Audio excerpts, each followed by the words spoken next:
Ya, bagaimana cara kita bertanya atau kata-kata pertanyaan kita, susunan pertanyaan kita akan menentukan kualitas hidup kita. Loh, kok bisa begitu ya? Oke, kita bahas ya insya Allah pelan-pelan sedikit aja pada pagi hari ini.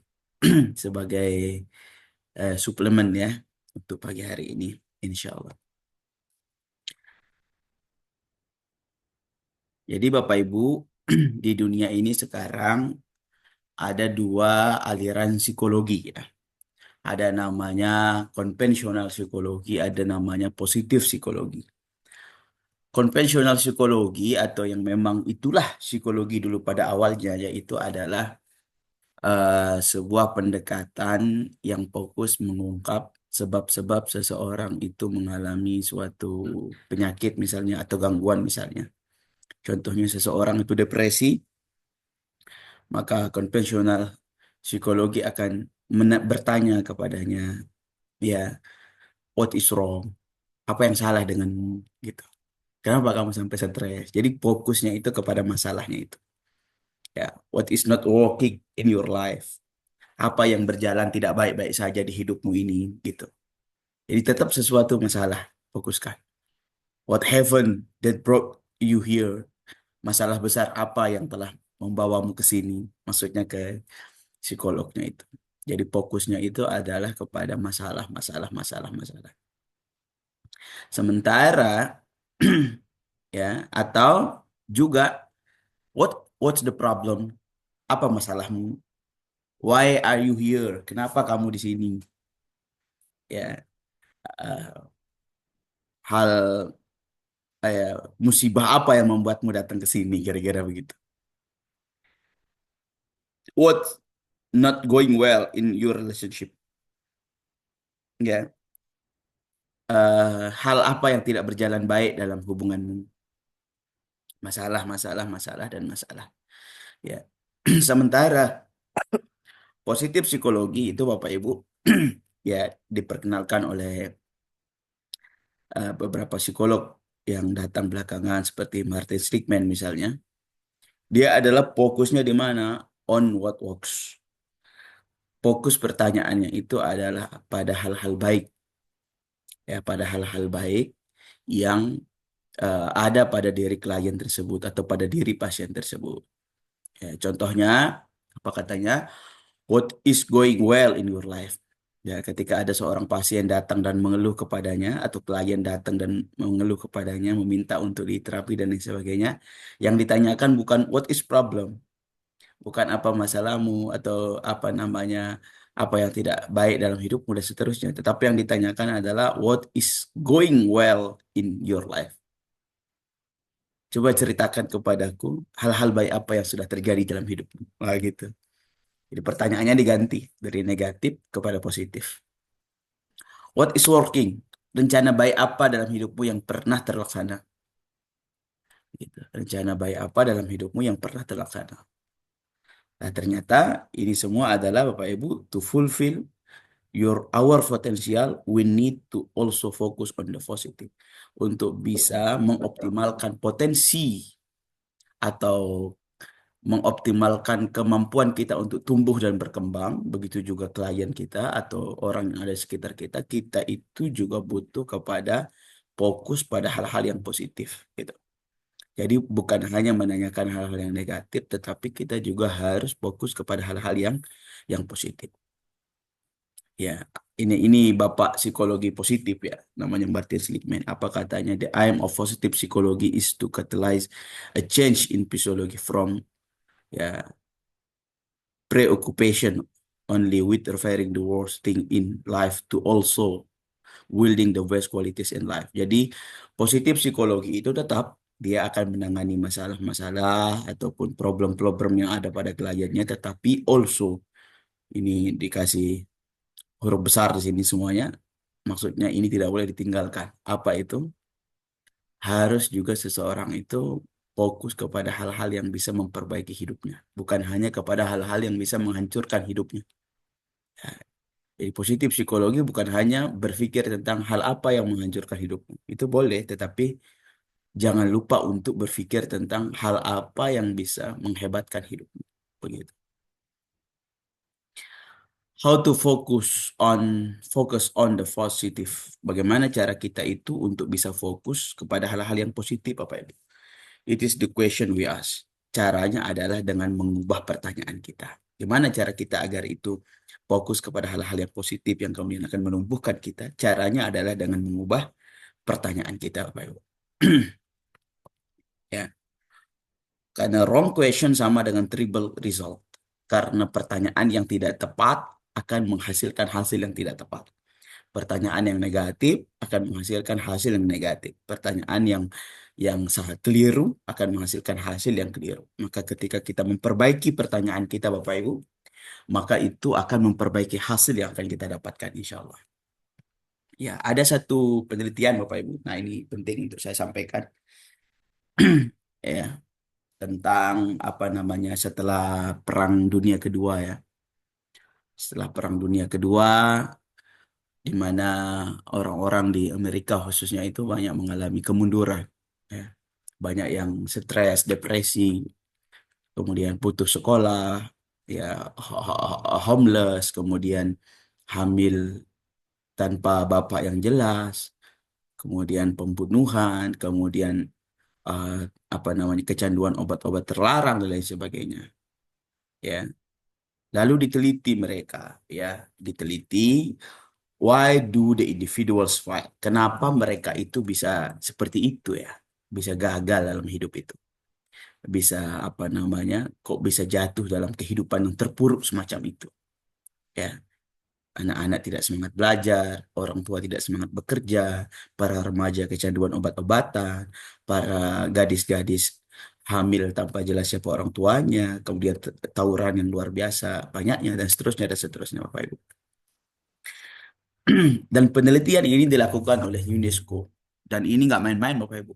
Penelitiannya dilakukan selama 50 tahun. Ya, penelitian dilakukan selama 50 tahun dari 1950 sampai tahun 2000. Sampai tahun 2000. Ya, di 32 negara di selama 50 tahun. Diteliti mereka itu kenapa kok bisa begitu. Dan hasil penelitiannya terhadap perubahan kondisi mereka atau kondisi orang-orang tersebut ternyata adalah nol. Artinya apa? Biaya besar yang dihabiskan dalam 50 tahun itu untuk meneliti dan memperbaiki ya orang-orang yang tinggal dalam apa namanya lingkungan berisiko ini ternyata tidak menghasilkan apa-apa. Hasilnya nol, tidak memperbaiki apa-apa. Penelitian 50 tahun. Dan ini nggak gampang, ini nggak sembarangan. UNESCO langsung yang turun tangan. Ya. Kemudian ada juga penelitian yang mengatakan bahwasanya orang-orang yang di penjara itu setelah bebas itu 88% itu mengulangi kembali perbuatan jahatnya itu sebagai residivis. Artinya apa? Kan penjara itu kan niatnya kan untuk memperbaiki ya. Namanya sekarang kalau nggak salah rumah apa ya? Rehabilitasi atau rumah apa? Pemasyarakatan ya namanya sekarang ya. Itu kan untuk memperbaiki orang itu agar tidak mengulangi. Ternyata penelitian mengatakan 88% orang-orang yang pernah masuk penjara karena suatu kasus kriminal itu mengulangi kembali kriminalnya. Artinya apa? Tidak banyak perubahan. Tidak bisa mengubah penjara, tidak bisa mengubah orang. Maka dilakukan juga penelitian terhadap 500 anak dibagi menjadi dua kelompok. Ada 250 anak satu kelompok dan 250 anak satu kelompok. 250 anak ditinggalkan atau diletakkan di tempat-tempat berisiko, misalnya di area pelacuran, perjudian, dan lain-lain sebagainya, tanpa dibimbing sama sekali.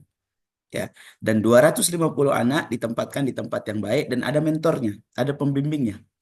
Apa hasilnya? Ternyata hasilnya adalah sama saja. Ya, setelah di follow up, ya, setelah di apa namanya penelitian dilakukan ini selama 6 tahun, ya, dan setelah apa namanya setelah di follow up selama 40 tahun, bagaimana nasib mereka setelah 40 tahun? Maka apa yang terjadi? No difference, tidak ada perbedaan. Physical health-nya atau mental health-nya are no different, ya, tidak ada perbedaan, ya, tidak ada perbedaan. Padahal yang satu itu di mentoring juga. Yang 250 anak itu ya di mentoring. Ada pembimbingnya. Ketika dia punya masalah, apa namanya, diurus begitu. Ya, yang lainnya itu nggak dibimbing. Tetapi setelah 40 tahun, ternyata hasilnya sama saja, Bapak Ibu. Ternyata hasilnya sama saja. Tahu nggak sebabnya apa? Ini mencengangkannya. Ternyata sebabnya adalah karena wrong question. Karena ketika membimbing anak-anak itu, para pembimbing menggunakan pertanyaan yang salah. Kata tanya yang salah. Apa pertanyaannya? Why do these individuals fail? Kenapa orang itu bisa gagal? Kenapa kamu gagal? Kenapa kamu gagal? Kenapa kamu belum berhasil? Kenapa kamu masih begini-begini aja? Disebabkan oleh kata tanya yang salah. Jadi pertanyaan ini Bapak Ibu, ini sangat-sangat dahsyat. Ya, bagaimana cara kita bertanya, itu akan menentukan kualitas kehidupan kita. Bagaimana cara kita menanyai anak-anak kita, menginterogasi anak kita, atau mengcoaching anak kita, itu akan menentukan kualitas hidup anak kita. Ya. Dan sebaliknya, nah ini waktu saya akan habis dalam 10 menit lagi. Dan sebaliknya, ya Bapak Ibu, ketika kita memperbaiki pertanyaan kita, maka akan bagus juga hasilnya. Right question, amazing result. Ternyata Bapak Ibu, setelah apa namanya, akhirnya apa yang terjadi? Akhirnya peneliti mengubah kata tanya. Yang tadinya, why do these individuals fail? Kenapa anak-anak ini gagal? Kenapa kamu gagal? Kenapa kamu nakal? Kenapa kamu begini? Kenapa kamu kasus ini? Dan seterusnya, seterusnya. Diganti menjadi what makes some individuals succeed despite unfavorable circumstance. Kenapa? Apa yang bisa membuat seseorang itu bisa sukses? Apa yang membuat engkau itu bisa semangat? Apa yang membuat engkau itu bisa bisa hebat? Apa yang membuat engkau itu bisa berhasil? Apa yang membuat engkau itu bisa berkembang? Jadi, apa yang membuat engkau itu bisa mencapai kesuksesan? Jadi pertanyaannya berubah menjadi kenapa kamu gagal menjadi kira-kira apa ya yang bisa membuat engkau itu sukses? Dan akhirnya dari pertanyaan ini ditemukanlah 4 jawaban Bapak Ibu. 4 jawaban ini kemudian diinstal di diri anak-anak tersebut yang bermasalah tersebut. Ternyata hasilnya apa? Ternyata hasilnya mereka kemudian menjadi anak-anak yang sukses, menjadi anak-anak yang berhasil. Nah, Bapak Ibu, waktu saya ini 8 menit setengah lagi. Kira-kira mau nggak saya kasih tahu 4 hal yang kemudian menjadi jawaban atas pertanyaan what makes some individual success? Apa yang membuat seseorang itu berhasil, yang kemudian diinstal dan kemudian membuat anak-anak yang tadinya bermasalah menjadi berhasil. Mau tidak Bapak Ibu saya kasih tahu? Kalau mau, coba cek di kolom komentar. Yes, saya sangat mau begitu.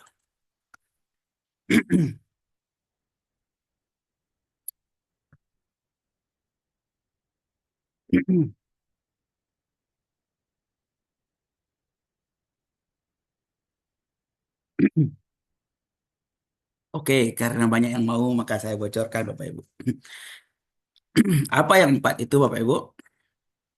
Yang 4 itu adalah yang pertama, have goals. Seseorang itu harus punya tujuan. Makanya kalau Bapak Ibu apa namanya, terutama yang kemarin anaknya saya baru wawancara ya, yang mendaftarkan anaknya kemarin jadi santri baru lagi. Coba tanya dia, apa pertanyaan pertama dari Abah gitu? Yang saya tanya apa? Kamu pengen jadi apa? Cita-citamu apa? Cita-citamu apa? Ya meskipun sebagian ada yang masih belum tahu katanya. Have goals. Seseorang itu harus punya tujuan, punya cita-cita. Selama orang itu belum punya cita-cita, maka dia tidak akan mendapatkan hasil yang bagus. Ya, maka kita harus bisa apa namanya mengarahkan anak-anak kita bagaimana caranya mereka itu punya cita-cita. Ya, ini hari terakhir Bapak Ibu di rumah anak-anak kita coba pastikan apa cita-citanya. Coba pastikan Bapak Ibu, apa cita-citanya? Ya, apa cita-citanya? Apa cita-citamu? Nak? Dan bebas-bebas saja ya untuk saat ini dia punya cita-cita apa. Yang penting dia sudah punya cita-cita dan itu kebaikan. Cita-cita itu kebaikan. Dia nggak cita-cita jadi perampok, dia cita-cita jadi penjahat. Selama itu kebaikan tidak apa-apa. Dia menjadi dokter, jadi ulama, jadi perawat, jadi arsitek, jadi tentara, tidak apa-apa. Silahkan. Jadi guru, jadi pengusaha. Ya, have goals. Pastikan anak-anak kita punya cita-cita. Dan Bapak Ibu harus tahu cita-citanya apa ya. Ya. Yang kedua adalah have role models. Ya, yang kedua adalah harus punya role models, orang yang menginspirasi. Sama, ini pertanyaan kedua yang saya tanyakan kepada santri baru tahun ini. Ya, calon santri baru. Setelah saya tanya, apa cita-citamu ya? Kemudian apa namanya? Saya tanya lagi, siapa yang kamu kagumi di dunia ini? Siapa role modelmu? Siapa yang tokoh inspirasimu siapa? Ya meskipun ada yang nggak punya, ada juga yang tokoh inspirasinya pemain bola. Jadi cita-citanya jadi ustazah, eh, tokoh inspirasinya pemain bola. Belum nyambung ya, belum nyambung. Jadi harus ketemu tuh. Kalau cita-citanya apa, ya di bidang itu siapa role modelnya? Misalnya saya mau jadi pengusaha, siapa role modelmu di situ? Oh saya kayak mau misalnya jadi seperti Hairul Tanjung, begitu. Atau saya mau jadi ustadz, kayak siapa? Ustadz yang kayak siapa? Nah, kemarin banyak yang jawab kayak Ustadz Adi Hidayat gitu misalnya. Ya, itu role model, harus punya role model. Coba tanya deh anak-anak kita hari ini sebelum mereka balik ke pondok besok. Yang pertama, apa cita-citamu, nak? Terus yang kedua, siapa orang di cita-cita itu, di bidang itu yang sangat kamu kagumi? Siapa sih? Misalnya ada yang pengen jadi ulama. Siapa yang kamu pengen kayak siapa? Oh, saya pengen seperti Habib Umar. Oh, saya pengen seperti siapa? Seperti siapa misalnya Ustadz Abdul Somad. Saya pengen seperti Ustadz Adi Hidayat. Atau saya pengen seperti siapa misalnya. Ya, seperti siapa misalnya? Ah, tanya anak-anak kita itu. Temukan role modelnya. Kalau belum punya gimana, Pak? Ya dipandu, dibimbing. Oh, dikasih apa semacam referensi. Oh, di bidang ini orang-orang yang hebat itu ini. Kira-kira kamu yang mana nih? Lalu kasih dia referensinya. Oh, ini profilnya, ini apa namanya? Biografi mereka, ini perjalanan hidup mereka. Yang ketiga, Bapak Ibu, waktu saya 4 menit setengah lagi, ini akan mati secara otomatis nanti. Apa itu? Fokus on the strength, yaitu fokus kepada kekuatan. Kekuatan anak kita apa? Kelebihannya apa? Setiap orang punya kekuatan dan kelemahan. Ya, anak kita lemah dalam menghafal misalnya. Ya nggak apa-apa. Emang itu udah bagiannya kok. Kita nggak bisa perbaiki. Mungkin ada kesalahan pengasuhan di masa lalu yang membuat memori otaknya itu drop atau lemah dan lain sebagainya. Gimana lagi? Itu sudah terjadi. Kita hanya bisa terima. Nggak bisa kita ulang masa lalu. Sekarang kekuatan anak kita apa? Dia hebatnya di mana? Ah, kita fokuskan di situ. Kita fokuskan di situ. Dan itu yang selalu saya gali dalam pengasuhan di pesantren. Dia punya kelebihan apa? Saya puji di situ. Dia hebat menanam, saya puji tanam. Dia hebat membersihkan tempat, saya puji itu. Dia hebat apa namanya dalam menghafal, ya saya puji hafalannya. Dia hebat dalam mengasuh adik-adiknya, saya puji itu. Dan seterusnya dan seterusnya. Fokus dan kembangkan itu. Kemudian yang keempat, ini yang nggak kalah penting, growth mindset. Apa itu? Walaupun hari ini saya gagal, tapi saya yakin besok saya bisa berhasil. Walaupun hari ini saya belum berhasil, tapi saya yakin besok saya bisa tumbuh lagi. Kenapa? Karena setiap hari adalah kesempatan baru. Setiap hari adalah kesempatan baru untuk saya mencoba, untuk saya sukses, untuk saya berhasil. Ya, uh, dikatakan one yes, satu yes terkadang membutuhkan 100 yet, ya.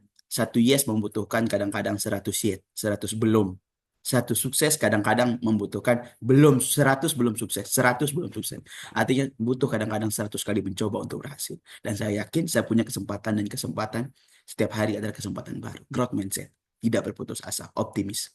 Nah, kalau empat hal ini kita optimalkan, ada pada diri anak kita, bahkan pada diri kita sendiri, maka insya Allah kita akan menjadi orang yang sukses insya Allah. Jadi Bapak Ibu, apa kesimpulannya? Perbaiki kata tanya kita, perbaiki pertanyaan kita Bapak Ibu. Perbaiki pertanyaan kita Bapak Ibu ya. The quality of your question is the quality of your life. Kualitas pertanyaan kita akan menjadi kualitas kehidupan kita. Maka kalau Anda sering bertanya, ya Allah, kenapa ya hidupku ini susah? Hati-hati, Pak. Itu akan menentukan kualitas Anda. Ya Allah, kok aku menderita ya? Ya Allah, kok hidupku banyak betul tantangannya ya? Ya Allah, kok yang negatif-negatif ditanyakan ke Allah. Ya, hati-hati, itu akan menentukan kualitas itu Anda. Tapi Anda coba cari pertanyaan lain deh. Anda ubah kata tanya Anda.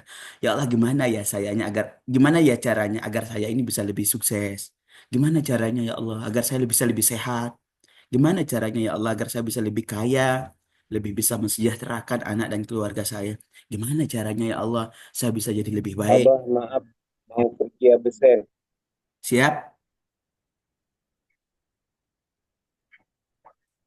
Iya. Jadi, Tiang mau di- absen dulu. oh ya siap, siap, siap. Monggo, monggo, monggo. Ya, ini 1,5 menit lagi.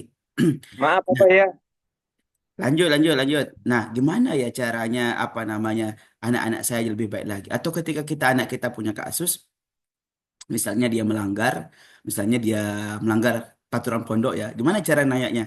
Gimana nak caranya agar kamu besok lebih baik lagi? Misalnya dia contoh mencuri. Gimana caranya nak agar kamu fokus dengan dirimu dan tidak mempedulikan barang orang lain? Gimana caranya agar kamu merasa cukup dengan apa yang kamu miliki? Gimana caranya kamu puas dengan apa yang kamu miliki? Atau apa namanya? eh, kita ke pasangan kita, ya misalnya kita sering bertanya, kamu kok nggak enak ya mukanya sama aku, kamu kok marah terus sama aku ya, diganti misalnya, gimana ya caranya agar kamu tuh jadi senang sama aku, gimana ya caranya agar kamu itu happy kalau di dekatku. Ya, ketika kita ganti kata pertanyaan kita Bapak Ibu, maka itu akan mengubah kualitas kehidupan kita insya Allah. Mudah-mudahan ngopi singkat pagi ini bermanfaat. Alhamdulillah, terima kasih Bapak Ibu. Karena waktu saya terbatas, waktu Zoom saya sebenarnya ini, karena saya pakai Zoom gratis ini, sehingga waktunya terbatas. Terima kasih, kita tutup dengan hamdalah dan doa kafaratul majelis. Mudah-mudahan manfaat. Mohon maaf atas segala kekurangan. Subhanakallahumma bihamdika, asyhadu an la ilaha illa anta, astaghfiruka wa atubu ilaik. Kasih ya Bang. Wassalamualaikum warahmatullahi wabarakatuh. Sama-sama, sama-sama, silakan. Waalaikumsalam warahmatullahi wabarakatuh.